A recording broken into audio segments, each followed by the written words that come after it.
Hello friends, इस समय हम प्रकाश एवं प्रकाश के परावर्तन में दर्पण को पढ़ रहे हैं। तो इसके पहले के वीडियो क्लिप में हमने दर्पण के द्वारा बने हुए प्रतिबिंब को परिभाषित किया था, जिसमें हमने आभासी प्रतिबिंब को बताया था, वास्तविक प्रतिबिंब को बताया था। आज हम यदि किसी दर्पण के सामने कोई वस्तु रखी जाती है तो उस वस्तु की दर्पण से दूरी कब धनात्मक देखेंगे, कब ऋणात्मक देखेंगे, और वस्तु की ऊंचाई कब धनात्मक होगी, कब ऋणात्मक होगी, उसको हम देखेंगे। साथ ही हम देखेंगे कि दर्पण से परावर्तन के नियम क्या होते हैं, या फिर दर्पण से किसी वस्तु का प्रतिबिंब कहाँ बनता है, किस स्थिति में बनता है, उस स्थिति को देखने के लिए जो दर्पण से परावर्तन संबंधी नियम है उसको हम देखेंगे। तो पहले हम देखते हैं कि दर्पण से दूरी अथवा ऊंचाई मापने की चिन्ह परिपाटी क्या होती है। ये दूरी तथा ऊंचाई मापने की चिन्ह परिपाटी। तो जैसा कि आप जानते हैं कि दर्पण में एक ध्रुव होता है जिसको हम P से लिखे हैं, एक फोकस बिंदु होता है जिसको F से लिखे हैं, और एक वक्रता केंद्र होता है जिसको C से लिखे हैं। वक्रता केंद्र, फोकस और ध्रुव से होकर जाने वाली जो लाइन होती है उसको हम मुख्य अक्ष कहते हैं। तो ये लाइन हमारी क्या है, मुख्य अक्ष है।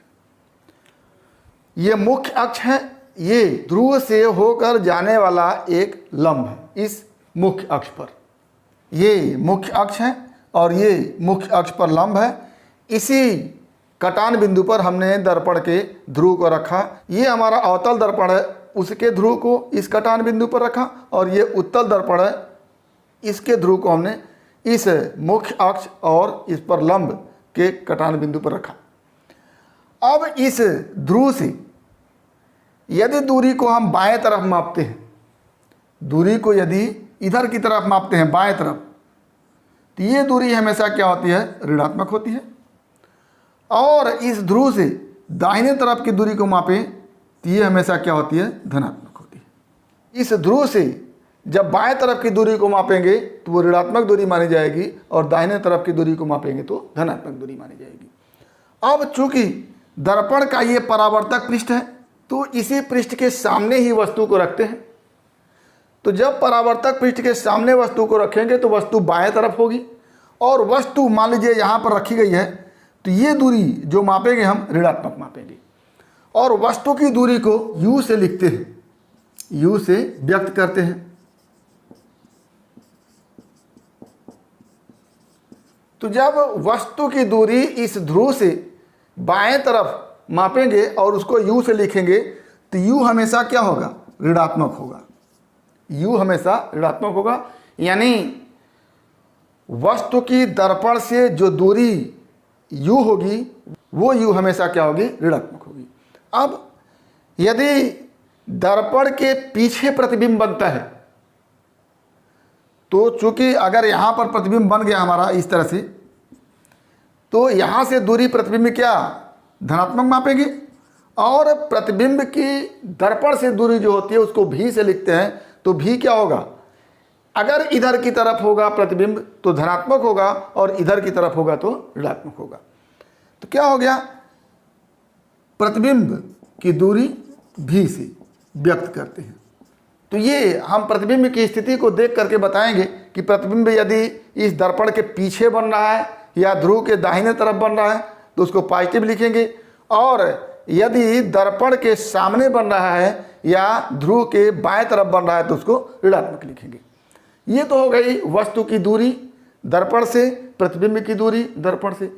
अब वस्तु की ऊंचाई, ऊंचाई की बात करें तो ये मुख्य अक्ष है, ये क्या है, मुख्य अक्ष है। इसके ऊपर की ऊंचाई को क्या मापते हैं, पॉजिटिव मापते हैं, और इसके नीचे की ऊंचाई को निगेटिव मापते हैं। तो क्या हो गया कि चिन्ह परिपाटी में क्या हो गया, ये दर्पण है, दर्पण के सामने अगर वस्तु है या दर्पण के बाएं तरफ वस्तु है तो वस्तु की दूरी को हमेशा U से लिखेंगे और उसको ऋणात्मक मापेंगे, क्योंकि वस्तु को हमेशा परावर्तक पृष्ठ के पहले रखते हैं। और यदि प्रतिबिंब दर्पण के पीछे बनता है या ध्रुव के दाहिने तरफ बनता है तो वो धनात्मक लिखेंगे, और प्रतिबिंब यदि दर्पण के सामने बनता है या ध्रुव से बाएं तरफ बनता है तो ऋणात्मक लिखेंगे। और ऊंचाई की बात करें तो यदि मुख्य अक्ष के ऊपर वस्तु की ऊंचाई माप रहे हैं तो उसको धनात्मक लेंगे, और मुख्य अक्ष के नीचे अगर वस्तु को देख रहे हैं या प्रतिबिंब को देख रहे हैं तो उसको ऋणात्मक लिखेंगे। तो ये चिन्ह परिपाटी हो गई कि दर्पण से पहले या दर्पण से बाएं तरफ की दूरी को हम ऋणात्मक लेंगे, दर्पण के पीछे या दर्पण से दाएं तरफ की दूरी को हम धनात्मक लेंगे, मुख्य अक्ष के ऊपर की ऊंचाई को धनात्मक लेंगे, मुख्य अक्ष के नीचे की ऊंचाई को ऋणात्मक लेंगे। ये चिन्ह परिपाटी होगी। और वस्तु की दर्पण से दूरी को u से व्यक्त करते हैं, और चूंकि वस्तु को हमेशा दर्पण के बाएं तरफ या दर्पण के सामने रखते हैं तो इसलिए u हमेशा निगेटिव होता है। इसको ध्यान दीजिएगा कि दर्पण से वस्तु की दूरी को हमेशा ऋणात्मक लिखते हैं, और प्रतिबिंब यदि दर्पण के पीछे बनता है तो भी धनात्मक होगा, और दर्पण के सामने बनता है या दर्पण के पहले बनता है या दर्पण के बाएं तरफ बनता है तो भी को हमेशा ऋणात्मक लिखेंगे। तो ये हो गया हमारा चिन्ह परिपाटी। आगे हम देखते हैं दर्पण से परावर्तन के नियम क्या होते हैं, या दर्पण द्वारा बने हुए प्रतिबिंब की स्थिति एवं प्रकृति को हम कैसे निर्धारित कर सकते हैं। तो दर्पण से परावर्तन के नियम के आधार पर ही हम वस्तु अथवा प्रतिबिंब की स्थिति एवं प्रकृति को निर्धारित करेंगे। तो आइए देखते हैं कि दर्पण से परावर्तन के नियम क्या होते हैं।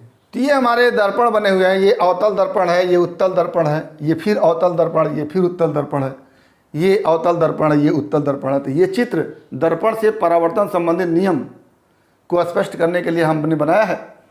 तो जैसा कि आप देख रहे हैं कि इस गोलीय दर्पण, जिसको अवतल दर्पण कह रहे हैं, इस अवतल दर्पण का फोकस इस दर्पण से बाईं तरफ है, और आप दर्पण से बाईं तरफ की दूरी को ऋणात्मक लेते हैं तो अवतल दर्पण की फोकस दूरी हमेशा क्या होती है, ऋणात्मक होती है। अच्छा, इसी तरह से वक्रता केंद्र इस गोलीय दर्पण का ये है, तो वक्रता केंद्र की ध्रुव से जो दूरी होती है उसको वक्रता त्रिज्या लिखते हैं, और जिसको r से लिखते हैं तो r भी हमेशा क्या होगा, ऋणात्मक होगा। तो अवतल दर्पण के लिए फोकस दूरी भी ऋणात्मक होती है, वक्रता त्रिज्या भी ऋणात्मक होती है। और आते हैं उत्तल दर्पण की तरफ। तो उत्तल दर्पण ये है, इसका परावर्तक पृष्ठ ये है, तो इधर इसका कहीं केंद्र होगा, तो ये हमारा केंद्र है, वक्रता केंद्र है। वक्रता केंद्र से ध्रुव के बीच की दूरी ये है जो इस दर्पण के दाहिने तरफ है। तो दाहिने तरफ होने के कारण ये इसका r जो होगा वो पॉजिटिव होगा, और ये इस दर्पण के दाहिने तरफ ही इसका फोकस है, तो इसका फोकस दूरी भी क्या होगा, धनात्मक होगा। तो ये चीज कंफर्म हो गया कि अवतल दर्पण की फोकस दूरी और अवतल दर्पण की वक्रता त्रिज्या दोनों ऋणात्मक होती है। यहां पर उत्तल दर्पण की फोकस दूरी और वक्रता त्रिज्या धनात्मक होती है। ये हो गया। तो कुछ चीजें अब आपको ध्यान देना है कि दर्पण से वस्तु की दूरी को हमेशा ऋणात्मक लिखते हैं, और अवतल दर्पण की फोकस दूरी ऋणात्मक होती है और वक्रता त्रिज्या ऋणात्मक होती है। उत्तल दर्पण की फोकस दूरी धनात्मक होती है और वक्रता त्रिज्या धनात्मक होती है। अब आगे बात आती है कौन सा दर्पण अभिसारी है और कौन सा दर्पण अपसारी है। तो अभिसारी दर्पण वो होता है जो अपने ऊपर पड़ने वाली प्रकाश की किरण को एक बिंदु पर केंद्रित कर देता है।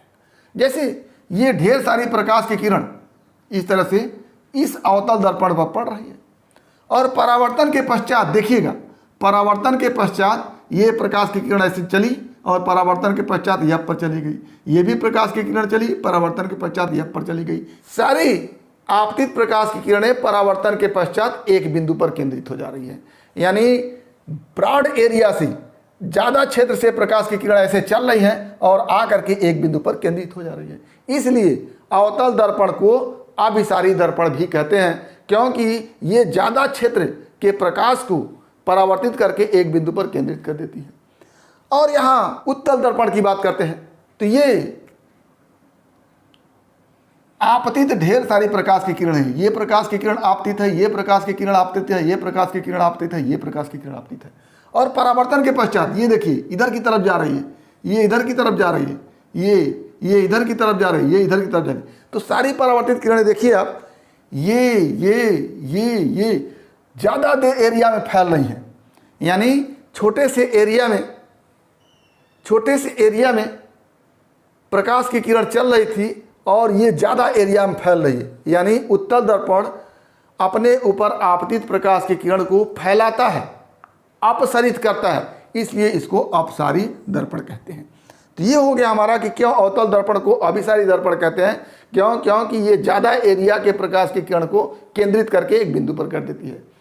और उत्तल दर्पण को क्यों अपसारी दर्पण कहते हैं, क्योंकि ये छोटे से एरिया के प्रकाश की किरण को परावर्तित करके और दूर दूर क्या हो रही है, कर दे रही है। तो ये हो गया अपसारी दर्पण। अब आता है कि दर्पण से परावर्तन के नियम क्या है, या कैसे हम किसी दर्पण के सामने रखी हुई वस्तु के प्रतिबिंब की स्थिति को जान सकेंगे कि कहाँ ये इसका प्रतिबिंब बनने वाला है।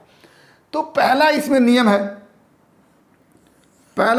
है कि मुख्य अक्ष, ये देखिएगा मुख्य अक्ष है, मुख्य अक्ष के समानांतर चलने वाली प्रकाश की किरण इस अवतल दर्पण के सामने देख रहे हैं, और यहाँ पर भी उत्तल दर्पण के सामने देखिए, ये भी मुख्य अक्ष के समानांतर चलने वाली प्रकाश की किरण है। ये प्रकाश की किरण ये तो ये दोनों ही दर्पण में मुख्य अक्ष के समानांतर प्रकाश की किरण चल रही है, और परावर्तित होकर के क्या हो रहा है, परावर्तित होकर के अवतल दर्पण के फोकस से होकर के जा रही हैं, लेकिन उत्तल दर्पण के फोकस से जाती हुई प्रतीत हो रही है। देखिए ये परावर्तित किरण है, लग रहा है कि यहाँ से होकर के जा रही है। ये परावर्तित किरण है, लग रहा है कि यहाँ से होकर के जा रही है। ये परावर्तित किरण है, लग रहा है कि यहाँ से होकर के जा रही है। ये परावर्तित किरण है, लग रहा है कि फोकस से होकर के जा रही है।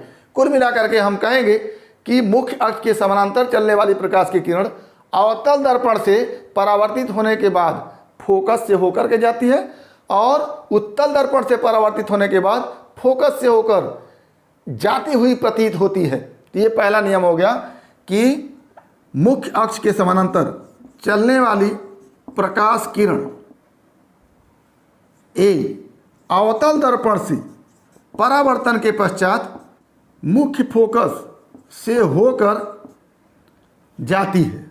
ये तो अवतल दर्पण के संदर्भ में हुआ। और बी, उत्तल दर्पण से परावर्तन के पश्चात मुख्य फोकस से जाती हुई प्रतीत होती है। ये देखिएगा, इस मुख्य फोकस से जाती हुई प्रतीत हो रही है, ऐसा नहीं है कि यहां से होकर के जा रही है, तो जाती हुई प्रतीत हो रही है। तो ये पहला नियम हो गया। दूसरा नियम, अब दूसरा देखिएगा, ये पहले नियम से संबंधित दोनों फिगर थे, दूसरे नियम से संबंधित ये दोनों फिगर है।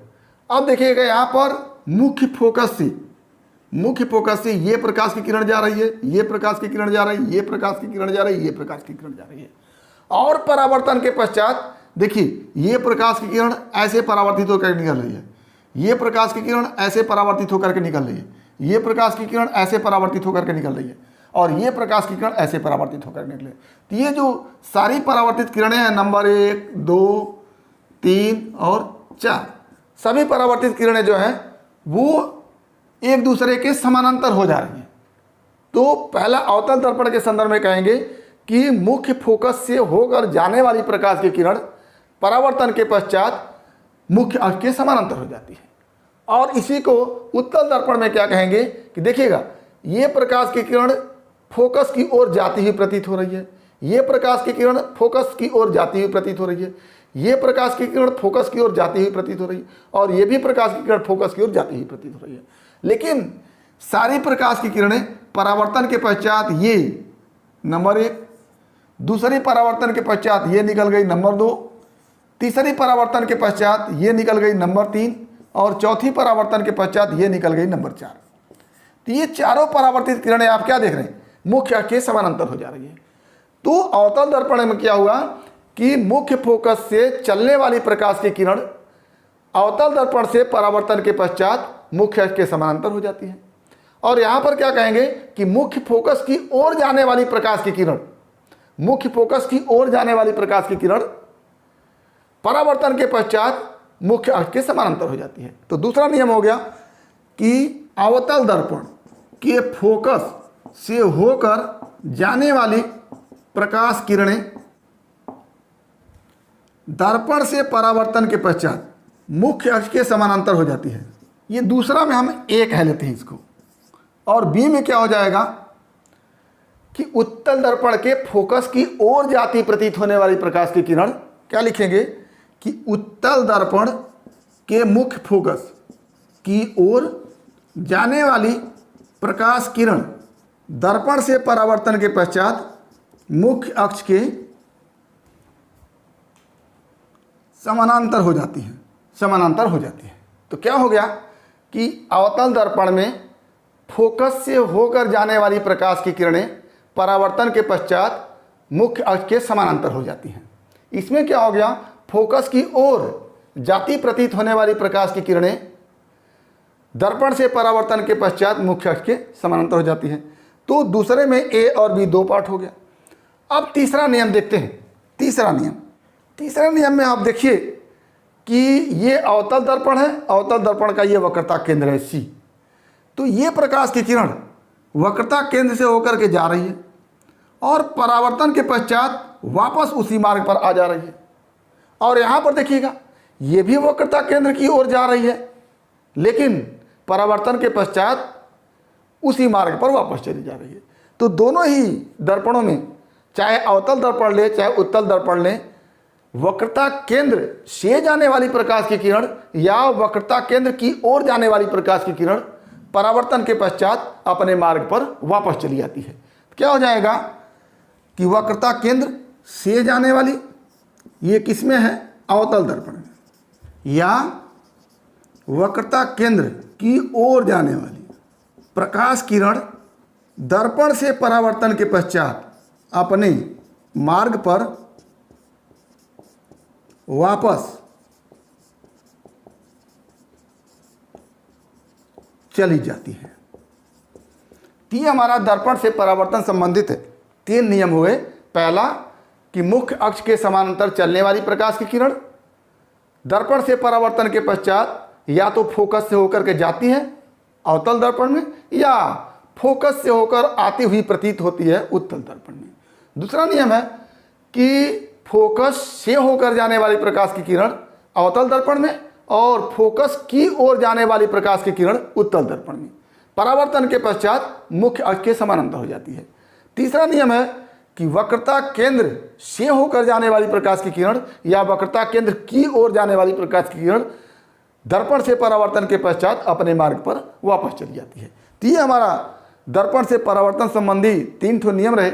इसी नियम के आधार पर हम किसी वस्तु के प्रतिबिंब की स्थिति को देखेंगे कि वो प्रतिबिंब कहाँ बन रहा है, उसके प्रकृति को देखेंगे कि वो आभासी बन रहा है कि वास्तविक बन रहा है, और उल्टा बन रहा है कि सीधा बन रहा है। तो इस तरह से हम इन्हीं तीनों नियमों का उपयोग करके हम वस्तु की स्थिति एवं प्रकृति को जानेंगे।